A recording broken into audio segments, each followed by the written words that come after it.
We're back to bring you all jam-packed news from this past week, so let's dive right in. Next on, we'll globally publish Square Enix and Pokelabel's RPG, Xeno Alice, which was inspired by creative director Yoko Taro. Imagine Snow White, Cinderella, Wonderland's Alice, Sleeping Beauty, Gretel, Little Red Riding Hood, Pinocchio, and more of your favorite fairy tale characters teaming up in a dark fantasy mobile game. That's exactly what Xeno Alice is all about. They assemble to battle against dark forces to eventually resurrect their storytellers. For now, the game is already available since last year in Japan and will be released in Hong Kong, Taiwan, and Macau by the end of 2018. Nexon plans to release it worldwide sometime in 2019 for iOS and Android devices. More details will be revealed in coming months, so stay tuned for any updates on Xeno Alice. On November 16th, Sega and Demiurge Studio released gacha RPG Sega Heroes. The game will include a wide array of your favorite Sega characters from past franchises under one roof. Among them are Sonic the Hedgehog, Phantasy Star, Shinobi, Golden Axe, and Streets of Rage, but that's just to name a few. Also, plenty of chibi heroes can be unlocked every month to keep it exciting. You get to battle against bosses and minions all across those aforementioned Sega titles. Daily events, PvP battles, quests, and a survival mode are all featured within the game. It's available for both iOS and Android devices, and oh, as a side note, Demiurge Studio was the team behind Marvel Puzzle Quest, which means Sega Heroes has worthy gameplay. One of the most unique mobile MMOs showcased at the recent 2018 G-Star was one that's currently in development by Krafton. Krafton is a game union under game publisher and developer Bluehoe, which includes games such as PUBG and Terra. The game union name was inspired by a medieval craftsmen's society called Craft Guild.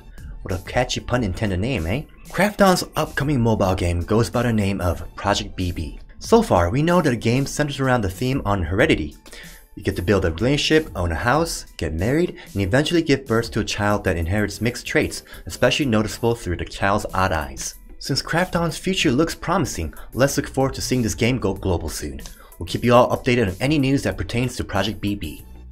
Steam started their big autumn sale on the 21st, which will last until the 27th. Along with the sale, don't miss out on nominating your favorite game picks for the Steam Awards, which will be announced on February 2019. There are a total of 8 awards for the nominations, so make sure you fill out all of them to get those awesome Steam badges. And talking about nominations and such, the nominees for the Game Awards have been announced on November 13th. The globally acclaimed award ceremony will take place on December 6th, so be sure to cast your votes in recognizing excellence for the gaming industry. And Fret Now will leave the links in the description section right below. Hopefully we don't get an awkward appearance from Dr. Disrespect. The game was announced back in August, and now we finally have a gameplay trailer. Pascal's Wager is a pretty interesting looking ARPG by Tipsword that draws a ton of its inspiration from Software's Bloodborne and Soul series, but this one is on mobile. In the trailer, you're introduced to 2 characters you can switch between, Terrence, who is more melee focused, and Viola, who is ranged. Both are on a quest in search for something that Terrence seems to want to atone for. One thing that kinda confuses us though, other than the mix of The Witcher and Dark Souls, is how the game is marketed as being for mobile devices. But there are hint messages that show you button inputs for an Xbox controller.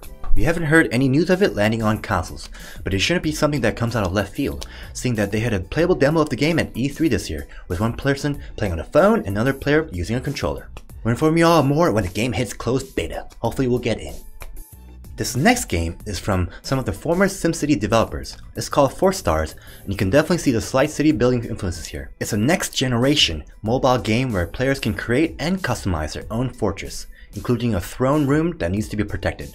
It's up to the player to decide how the throne room will be defended with the use of a pretty advanced level editor that's incredibly simple to use on mobile devices. But that's not all. Players can build up their own team of raiders and go on the offensive, invading other players' fortresses as well. Collect your heroes, upgrade them, battle other players, join forces to defeat bosses and conquer the kingdom. 4 Stars is out now for both iOS and Android, so give it a shot and tell them that Morburn sent you. And that's where we're going to end today's show. Remember, if you like what we talked about, give us a thumbs up. And if you're new here, hit that subscribe button. And give the notification button some love so you're always notified when we post new content. Until next time, skibby boop boop!